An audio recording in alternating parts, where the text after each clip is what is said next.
행복한 삶을 추구하는 것은요, 모든 사람들의 공통 분모인 것 같습니다. 어느 민족이나 어느 사람이나 어떤 환경에 있든 간에 행복해야겠다, 행복한 삶을 살아야겠다, 그런 것들은 다 똑같은 필요이고 요구인 것 같습니다.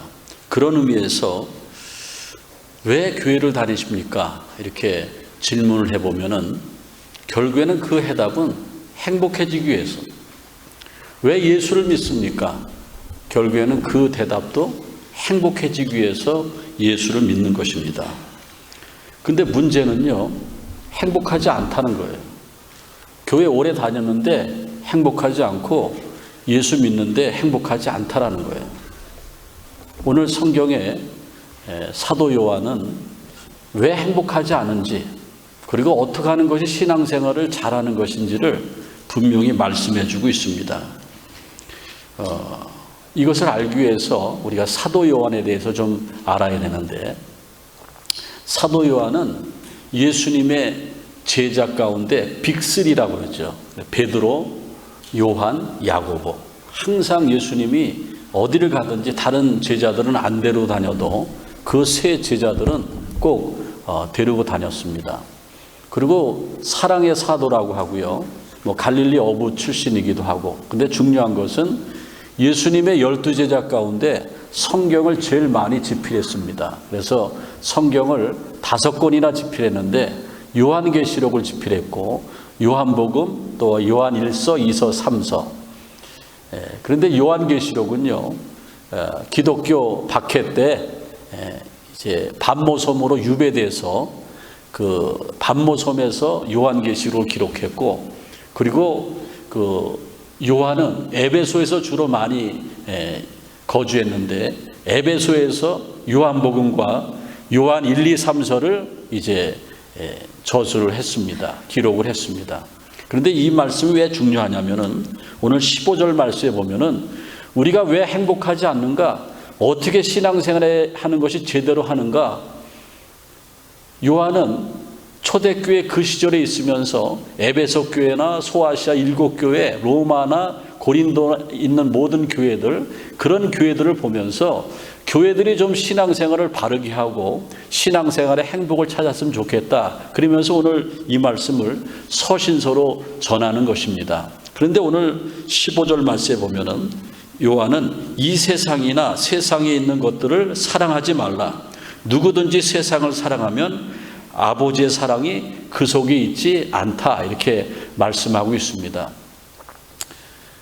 에베소라는 도시는요, 저기 여러분들 지도에 보면 있지만은 그 터키, 현재도 터키고 그때는 소아시아인데 항구죠. 항구인데 굉장히 큰 도시입니다. 2000년 전에 로마 황제가 막 왔다 갔다 하고 저기에는 굉장히 발달된 도시입니다. 그리고 반모섬이 에베소에서 지중해로 조금 나오면은 그 요한이 있었던 반모섬이 있습니다. 그런데 에베소에서 이것을 저술할 때에 에베소 사람들이 너무 향락에 빠졌습니다. 세상에 속해 있었습니다. 그래서 에베소에 보면은 저런 유적지들이 많이 있는데, 지금 터키죠. 저도 저희 가봤는데 굉장하더라고요. 사도 바울이 저기서 2년 반 동안 목회했던 곳입니다. 저게 2000년 전에 저렇게 엄청난 도서관이 있었는데 그때 당시 세계 최대의 도서관이었다고 합니다. 그리고 원형 경기장이 있습니다. 황제가 왔다 갔다 하니까는 로마의 사람들은 저 원형 극장 같은 거를 굉장히 중요시 여겼는데 5,000명이 수용할 수 있는 저런 엄청난 저런 시설이 있었습니다. 그리고 에베소에 가면은 사도 요한이, 예수님의 제자들은 다 순교당했는데 요한만 94세로 추정이 되는데 94세까지 에베소에 살다가 이제 하나님이 부르셔서 요한의 무덤이 에베소에 있습니다. 그런데 저 도시가 굉장히 잘 사는 도시였고 귀족들이 많고 또 술집이 많고, 그때 당시에 대중 목욕탕이 있었고 수세식 화장실이 있었고, 그리고 사창가가 많았습니다. 저기에 보면은 유적을 제가 이렇게 사진을 찍은 걸 보여드리는데 남자 발 같은 게 이렇게 있지 않습니까? 저게 아마 2000년 전에 광고판인데 세계 최초의 광고판이 아닌가 생각합니다. 저게 에베소에 있었어요. 저게 남자 발인데 저 발 사이즈가 되면은 사창가로 갈 수 있는 거예요. 발 방향이 사창가고요. 그 옆에 보면은 그 구멍으로 뻥뻥 뚫린 하트 모양이 있는데 하트는 마음이죠. 마음이 공허한 이 발 사이즈 크기 이상 된 남성들은 와도 된다라는 거예요. 방향이 이렇게 되어 있어요. 그래서 사창가에 그런 광고가 있습니다. 2000년 전에 에베소에서 저런 광고가 있습니다. 여러분들이 이제 터키를 방문하면은 이스탄불만 가지 마시고 에베소 한번 가보세요. 에베소 가보면은 저런 유적이 다 있습니다. 그래서 거기서 초대교인들에게 서신서를 쓰면서 요한은 에베소의 제약된 세상을 보면서 기록한 거예요. 요한일서 2장 15절 오늘 본문이죠. 이 세상에 있는 것들을 사랑하지 마라. 그것 때문에 우리는 인생이 멸망받을 수밖에 없고 하나님을 가까이 할 수 없다. 맞습니다, 여러분들. 우리가 신앙생활하면서 왜 신앙생활에 재미가 없냐 하면은 세상을 너무나 사랑합니다. 세상에 이끌려 살아갑니다. 우리 신앙은요, 마음이 중요한데 내 마음의 주인이 하나님이셔야 되는데 내 마음의 주인이 세상이고 내가 내 마음의 주인입니다. 그러니까 신앙생활에 재미가 없습니다. 여러분들 신앙은요, 감동이 있어야 돼요. 기쁨이 있어야 됩니다. 사모함이 있어야 되고 말씀에 찔림이 있어야 되고 그리고 긴장이 있어야지 신앙생활이 되는 겁니다. 그런데 어떤 분들은 이렇게 얘기할 겁니다. 아니 왜 우리가 세상 속에 살아가는데 왜 세상을 사랑하지 마라, 세상을 도외시하라, 그런 말이 아니죠. 사도 요한의 말은 세상을 도외시하라는 게 아닙니다. 가령 지금 세상으로 친다고 하면은 사업하시는 분들은 열심히 사업해서 돈을 많이 버셔야 됩니다. 그런데 성실히 돈을 버는 것까지 좋은데 돈을 사랑하지 말라는 거예요. 돈은 우리가 이용하는 수단이지 돈은 숭배의 대상이 아니고 돈은 사랑의 대상이 아닙니다. 우리가 사랑할 것은, 우리의 사랑의 대상은 Only Jesus Christ, 예수 그리스도, 나를 위해서 십자가를 지시고 나를 구원해 준 그 주님이 숭배의 대상이, 경배의 대상이고 사랑의 대상이지 세상이 사랑의 대상이 아니라는 겁니다. 직장 생활하시는 분들도요, 뒤지지 않게 열심히 일해야 됩니다. 노력해야 됩니다. 그리고 예수 믿는 사람들은 직장에 가서도 불성실하면 안 된다는 겁니다. 취미 생활도 열심히 하라는 거예요. 우리에게도 골프 잘 치시는 분들이 많이 있는데 골프 즐기세요. 그러지만은 이것에 마음을 완전히 뺏겨서 하나님보다 골프를 더 사랑하지 말라라는 거예요. 그래서 우리는 신앙생활에 점점 멀어지게 된다라는, 세상에 관심을 가지면은, 세상을 사랑하면은 영적 행복이 떠나는 것입니다. 여기서 세상은요, 세상의 풍조를 얘기하는 것이고 세상의 사상과 가치를 얘기하는 거예요. 세상을 사랑하면 어떻게 되는가? 세상을 사랑하면은 우리에게 세상의 욕망이 막 생겨나는 거예요. 우리가 영적인 욕망이 생겨나서 하나님을 만나야겠다, 은혜 받아야겠다, 하나님 말씀대로 살아야겠다, 그것이 아니고 세상을 너무 사랑하고 세상을 가까이 하다 보니까는 세상의 욕망들이 생기는데, 바울은 아까 제가 말씀드린 대로 에베소 교회를 보면서 그 세상의 욕망들을 끄집어내면서 기록하고 있습니다. 에베소 교인들이 육신의 정욕이 있었어요. 그렇게 향락하는 세상, 아주 즐기는 세상, 그리고 너무나 풍요로운 세상에 2000년 전에 살았어요. 꿈 같은 세상이죠. 육신의 정욕과 안목의 정욕과 이생의 사랑에 그들이 매여 있었다라는 겁니다. 육신의 정욕은 뭡니까? 육신의 정욕은 세상 사람들이 추구하는 거죠. 우리 예수 믿는 사람들은 주님을 믿고 나서 우리는 옛사람을 벗어버리는 거예요. 이미 새 사람이 된 겁니다. 그런즉 누구든지 그리스도 안에 있으면 새로운 피조물이라, 이전 것은 지나갔으니 보라 새 것이 되었도다. 육신의 정욕을 가진 사람은 교회를 다니지만은 행복하지 않은 것이 옛사람의 품성을 그대로 가지고 있기 때문에 행복하지 않고 신앙생활에 재미가 없다라는 거죠. 안목의 정욕, 눈으로 보면서 죄를 짓는 거죠. 이생의 자랑, 자랑할 것이 얼마나 많이 있습니까? 사람들 중에 자랑 중에 최고 많이 한 것이 자식 자랑인데, 나이가 좀 되신 분들은 자식 자랑 함부로 하면 안 되죠. 한국에서는 자식 자랑 하면은 한 번 자랑하면 10,000원 뺏긴다고 그러는데, 우리 미국에서는 $10 내야 돼요. 그래서 우리가 자랑하지 않습니까? 그런데 그 정도 자랑은 애교로 봐주는데, 너무 사람들을 무시하면서 자랑하는 것은 안 좋다라는 거죠. 그래서 이 세상도 그 정욕도 지나가되 오직 하나님의 뜻을 행하는 자는 영원히 거하느니라. 그래서 우리가 육신의 정욕과 안목의 정욕과 이생의 자랑에서 해방받을 수 있는 비결은 바로 하나님의 뜻대로 행해야 된다는 겁니다. 제가 저기 잘 기록해 놓고 있는데, 육신의 정욕은요, 우리 육신을 타락시킵니다. 그리고 중독에 빠지게 되죠. 그래서 성중독, 술중독, 아편중독, 그 다음에 도박중독, 이런 중독이요, 바로 육신의 정욕 때문에 생기는 거죠. 만약에 그런 중독에 빠져 있다고 하면은 신앙생활에 신바람 날 리가 없고 행복해질 리가 없다라는 거예요. 안목의 정욕은 눈으로 보면서 욕심을 이제 갖는 거죠. 물욕을 갖는 거죠. 안목의 정욕. 이생의 자랑은 자기의 권력과 자기의 학식과 자기의 배경들을 자랑하는 겁니다. 그런데 일장춘몽이죠. 어떤 성공한 사업가가 돈을 굉장히 많이 벌었어요. 집이 막 50채고요. 조그만 그런 그 회사들이 여러 개가 있습니다. 근데 그분이 뭐라고 얘기하냐면은, 자기 자서전에서 뭐라고 얘기냐면은, 내가 이렇게 세상적으로 성공했고 잘 됐지만은 기쁨과 행복은 잠시뿐이다. 그리고 나에게는 허무와 권태만 밀려온다. 왜 그렇게 얘기했겠습니까? 하나가 빠졌어요.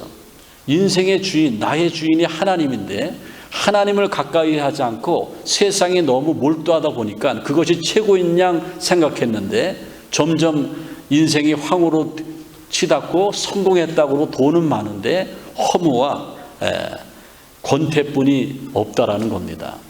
인생의 3대 유혹, 세상을 사랑할 때 누구든지 다가오는데, 여러분들 저거 철저히 배격해야 됩니다. 오늘 성경에 보면은 성경의 인물들 가운데도 잠시 저런 정욕과 유혹에 빠진 사람이 있는데, 롯의 처의 그 동상이 있지 않습니까? 롯의 처. 롯의 처는요, 창세기 19장 26절에 보면은 소돔과 고모라가 멸망하는데 롯의 가족을 구원해 주시기 위해서 이제 소돔과 고모라에서 끌어내서 산으로 올라가는데, 하나님이 말씀하시죠. 뒤를 돌아보지 말라고. 그래서 롯과 롯의 두 딸은 뒤를 안 돌아봐서 살았는데, 롯의 처는요, 하나님의 경고의 말씀을 무시하고 뒤를 돌아봤습니다. 소돔에 놔두고 온 귀금속, 거기에 대한 미련, 거기에 대한 욕심이 뒤를 쓱 돌아보는데, 돌아보는 순간 뭐가 됐다고 그랬어요? 소금 기둥이 됐다고 그랬어요. 여러분들 사해바다의 근처에 가면은 저 롯의 초의 모양을 한 소금 기둥이 서 있는데, 저도 저희 가봤습니다. 그런데 저게 정말 롯의 초가 이렇게 뒤를 돌아봐서 소금 기둥이 된 건 아닌 것 같아요. 왜냐하면은 엄청 커요.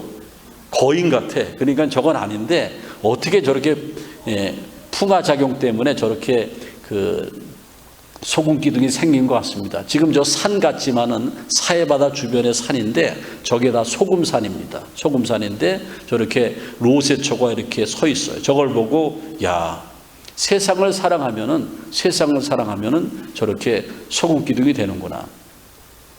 그리고 인류 최초의 죄를 진 여자가 있는데 바로 하와죠. 창세기 3장 6절에 보면은 안목의 정욕 때문에 선악과를 따먹죠. 뱀의 유혹으로. 창세기 3장 6절에 보면 여자가 나무를 본즉 먹음직도 하고 보암직도 하고 지혜롭게 할 만큼 탐스럽게도 한지라. 그래서 딱 따가지고 자기나 먹지 남자한테까지 줬어요. 그래서 우리 여기 목에 뭐가 있지 않습니까? 그래서 남자들은 시키는 대로 하는 게 남자인 것 같아요. 먹으라면 먹고, 여자는 독한 것 같아요. 근데 뭐 실제로는 그렇지 않겠죠. 그래서 저런 유혹에 빠질 때에 우리는 하나님과 가까이 할 수 없다라는 거예요. 저 다윗 왕이 어떤 왕입니까? 대단한 왕인데 자기 왕궁 2층에서 아래층을 내려다보는데 밧세바라고 하는 여인이 목욕을 합니다. 그래서 간음죄를 저지르는 거 아니에요. 예? 그리고 저희 남편을 죽여버리고 살인죄를 저지르는 것 아닙니까? 이게 바로 안목의 정욕이죠. 저는 것 때문에 우리가 하나님께로부터 점점 멀어지는 것입니다. 그래서 우리가 저런 죄 가운데 있을 때에 예배가 안 되는 거예요. 기도가 깊어지지 않는 거죠. 찬송의 감동이 없는 거예요. 우리가 신앙생활할 때 가장 중요한 게 뭐냐면은 영성이고 은혜인데, 영성과 은혜가 사라지는 것이, 저는 세상적인 욕망에 사로잡힐 때에 영성과 은혜가 사라진다라는 겁니다. 그러면 중요한 것이 뭐냐면은 우리가 세상을 사랑하지 말아야 될 이유가 분명히 있습니다. 오늘 15절 말씀에 보면 누구든지 세상을 사랑하면 하나님의 사랑이 그 속에 있지 아니하니. 우리 예수 믿는 사람들은 주님을 체험하고 하나님의 은혜를 체험한 겁니다. 세상을 사랑하면은 하나님의 사랑이 그 속에 있지 아니하니, 이 하나님의 사랑은 은혜입니다. 은혜가 떠나간다라는 거예요. 여러분들 세상에 빠져 살고요, 세상에 속해 살면은 그 전에 받았던 은혜가 사라진다라는 겁니다. 성령의 특성이 그렇지 않습니까? 성령의 특성은, 성령을 어떻게 받을 수 있는가? 성령은 보편성이 있다. 그래서 누구든지 성령 받고 은혜 받은 사람들은 옆에 있는 사람들이 다 아는 거예요. 보편성이. 그 다음에 주관성이 있어요. 어떤 사람은 막 소리 지르고 기도하고 가슴 찢고 회개하다가 성령 받았지만은, 어떤 사람은 조용히 말씀 묵상하다가 성령의 은혜를 받아요. 주관성이 있어요. 하지만 또 한 가지 공통점은 소멸성이 있다는 거예요. 내가 하나님을 떠나고 세상을 사랑하고 죄 가운데 빠지면은 내가 받았던 은혜가 소멸된다는 거예요. 그래서 우리가 세상을 사랑하지 말아야 될 이유는 우리가 받은 은혜를 다 쏟는 거예요. 하나님의 은혜가 떠나가는 것이고 또 성령이 떠나가는 거예요. 그래서 우리는 세속적인 사람이 되는 거죠. 예배를 드려도 전혀 감동이 없고, 말씀을 들어도 깨달음이 없죠. 그냥 다 아는 것으로, 지식으로 끝나고 만다라는 겁니다. 또 한 가지는요, 그 하나님의 사랑이 느껴지지 않는다라는 거예요. 제가 그 중학교 다닐 때에 교생 선생님, 요새도 교생 선생님이 한국에 있는지 몰라요. 옛날에는 담임 선생님이 아주 그냥 지독하니까 교생 선생님 온다면 신바람이 나가지고, 왜냐하면 잘해주니까, 대학생 선생님이니까. 근데 교생 선생님이 이렇게 이제 얘기도 잘해주시는데 뭘 얘기해 주냐면은, 남자 중학교니까는 니네 나중에 애인이 생기면은 그 사람이 나를 사랑하나 안 사랑하나 기준이 있다. 그래서 그걸 가르쳐 주는 거예요. 귀를 솟긋하고 들었는데, 내가 사랑하는 그녀가 생기면은 만나자마자 그러면 안 되고, 내 마음이 동하고 내 마음이 그녀에게 가면은 손을 슬며시 내밀어서 손을 잡으려고 그랬을 때 내 손을 꽉 잡아주면 된 거라는 거예요. 그리고 손을 내밀었다가 그러면 아직 안 된 거라는 거예요. 예? 우리 딸애가 시집을 갔는데 누구 남자를 만난대요. 그래서 제가, 야, 너 그때 생각하고 너 손 잡아 봤냐? 그러니까, 무슨 손을 잡아? 그래, 아직 너 멀었어. 너 아직 멀었어. 여러분, 하나님의 손 잡아 봤어요? 주님이여 이 손을 꼭 잡고 가소서. 여러분, 하나님의 손 잡아 봤어요? 하나님 사랑해 봤어요? 우리가 세상을 사랑하니까 하나님의 사랑이 떠나고 하나님의 손을 잡은 걸 놓치는 거예요. 하나님은 우리의 손을 꼭 잡고 계시길 원하지만은 우리는 세상으로 내려가고 자꾸 죄 짓고 말씀대로 살지 않고, 그래서 하나님의 손을 놓는 것이 아니고 우리가 손을 놔버리기 때문에 우리는 신앙생활에 영 재미가 없고, 그리고 행복하지 않은 겁니다. 그리고 세상을 사랑하지 말아야 될 이유 중에 하나는 하나님의 뜻을 행하지 못하기 때문이에요. 하나님의 뜻대로 살지 못하기 때문이라는 겁니다. 요한일서 5장 3절에 보면은 하나님을 사랑하는 자, 그의 계명을 지키는 것이라. 하나님을 사랑하는 것이, 그 증거가 하나님의 계명을 지키는 자가 하나님을 사랑하는 것인데, 하나님의 계명은 말씀인데 하나님의 말씀을 지키는 자는 하나님의 뜻이 무엇인지 알아요. 하나님의 뜻은 여러 가지 말이 있는데 네 가지로 함축되는 것 같아요. 하나는 진실하라. 하나님은 진실하라. 부부지간에 서로 진실해야 돼요. 부부지간에 왜 틈이 생기냐면은 부부지간에 딴 생각하고 있어요. 진실하지 못해요. 거짓말합니다. 친구 사이에도 마찬가지, 교인 사이에도 마찬가지죠. 하나님과 우리 사이에도 마찬가지죠. 하나님의 뜻은 진실하라, 정직하라, 인내하라, 참고 인내하라, 그리고 희생하라, 이런 거죠. 이게 하나님의 뜻이에요. 그런데 우리가 세상을 살아가다 보니까는 우리가 어떻게 희생합니까? 교회에 어떻게 희생하고 내가 친구들에게 어떻게 희생합니까? 세상을 사랑하고 내 잘난 맛에 살아가는데 어떻게 그렇게 할 수 있습니까? 그리고 하나님의 은혜가 빨리 임하지 않는데 어떻게 인내할 수 있습니까? 그래서 오늘 우리가 세상을 사랑하면 안 되는 이유 중에 하나는 하나님의 뜻을 모르게 된다라는 겁니다. 그리고 말씀대로 살 수가 없다라는 거예요.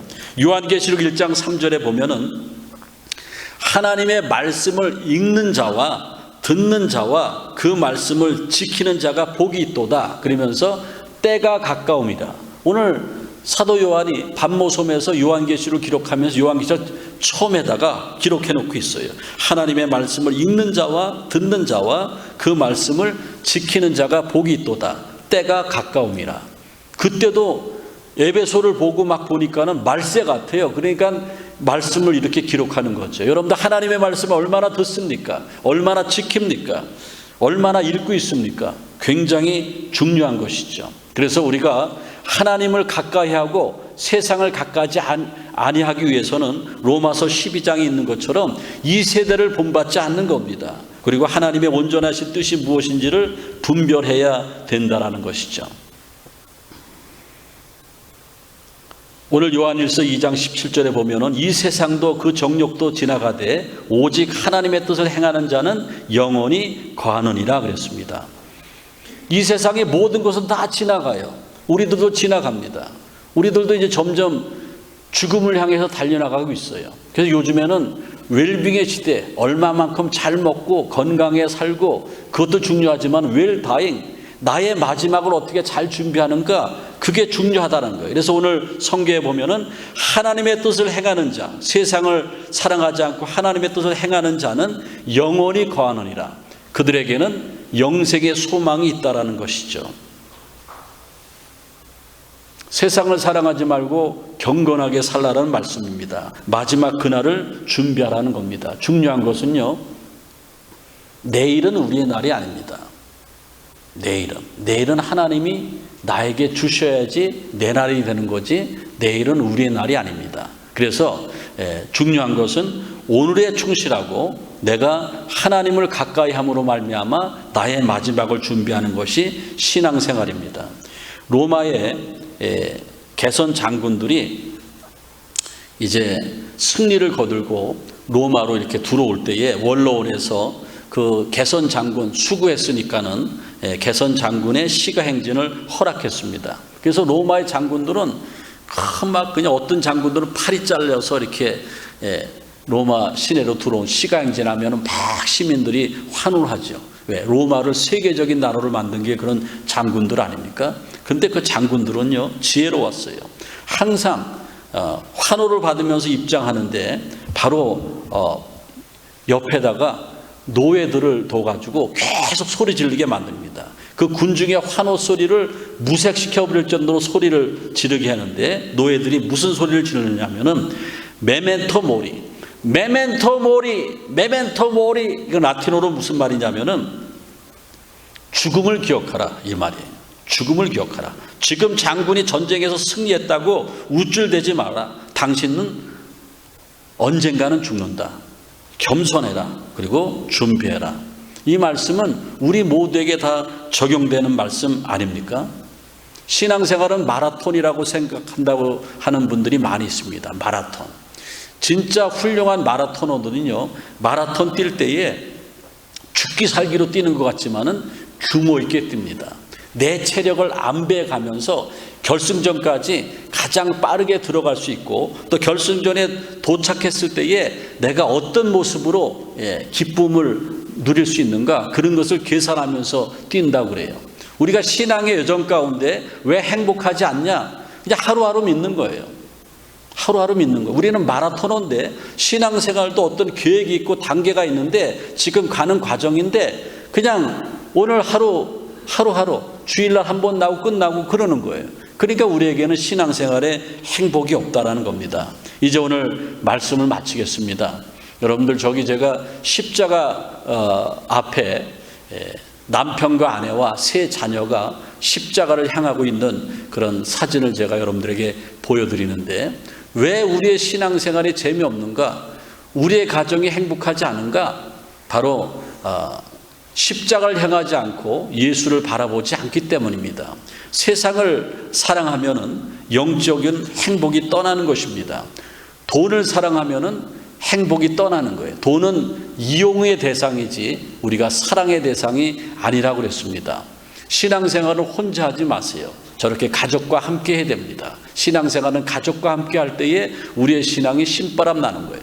집에 식구가 있는데 여러분들 중에서도 오늘 혼자 교회 나오신 분이 있어요. 너나 나가라. 난 안 나간다. 너나 나가라. 그런데요, 그것 때문에 행복이 없네요. 처음에는 아유, 당신 금방 나올 거야. 그렇지만은 금방 안 나오게 되는 거예요. 그 이유가 어디 있는지 아십니까? 신앙생활은 어려서부터 하는 거예요. 어려서부터. 만약에 저도 어려서부터 신앙생활 안 했으면은 아마 지금도 교회 안 다니는 사람일 수도 있었을 겁니다. 어려서 아무것도 모르고 저렇게 저 부모들에 이끌려서 교회를 어려서부터 다니다 보니까는 세상에도 좋은 것이 있지만은 하나님 안에 더 좋은 것이 있구나. 그래서 우리의 신앙이 행복해진다라는 겁니다. 이제 말씀을 마치겠습니다. 교회 다니는 것 지겨우면 안 돼요. 우리 옆에 분들 한번 살짝 쳐다보세요. 지겨운 표정인가? 예. 큰일 났어요, 여러분들. 신앙생활은 마라톤과 같은데 결승전까지 가야 되는데 벌써 지겨우면 어떻게 하겠습니까? 왜 행복하지 않습니까? 너무 나를 사랑하고 세상을 사랑하고 하나님을 멀리하기 때문입니다. 하나님의 말씀을 가까이 하고 하나님을 사랑할 때에 언젠가는 여러분들이 점점 신앙이 좋아지고 행복한 신앙생활 할 줄로 믿습니다. 신바람 나는 신앙생활로 남은 여생 살아갈 때에 진정한 영적인 행복을 맛보는 저와 여러분들이 되시기를 주님의 이름으로 축원을 드립니다. 주님 감사합니다. 오늘 사실은 사랑하는 우리 교우들이 듣기 부담스러운 그러한 말씀이었는 줄 압니다. 하지만은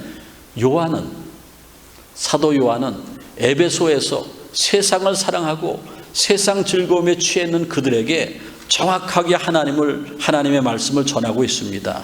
이 세상도 정욕도 다 지나는데 세상을 사랑하지 말고 하나님을 사랑하라고 그랬습니다.